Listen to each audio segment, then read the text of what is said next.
அங்கெல்லாம் கருஞ்சிருத்த எப்பயுமே கன் மாதிரி நிப்போம். எப்படி நிப்போம்? கன் மாதிரி நிப்பீங்க. எங்க போயிட்டு வர்ற? மொட்டைவோட பழனி மலைக்கு போயிட்டு வர. போட்டியா இல்லையா? போடலைங்க. அப்ப இது என்ன? போட்ட ஏன் இப்படி வளர்ற? கோயிலுக்கு போனோமா ஊருக்கு புறப்பட்டோமான்னு இருக்கணும். அடுத்தவனுக்கு அட்வைஸ் எல்லாம் பண்ணக்கூடாது. சரிங்க. டிக்கெட் நான் நிக்கிறார்ல எங்க அண்ணன் போய் கேளு. யார் உங்க அண்ணன்? அந்த கம்பிய பிடிக்காம நிக்கிறாரு அவர்தான் எங்க அண்ணன். யோ சோப் சட்டை, இந்த ரோஸ் பண்ணி டிக்கெட் எடுக்கிறியா?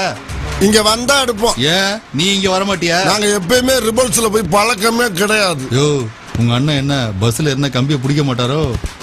இந்த பஸ்ல மட்டும் இல்ல, தமிழ்நாட்டுல எந்த பஸ்ல ஏறினா கூட கம்பிய பிடிக்க மாட்டாரு.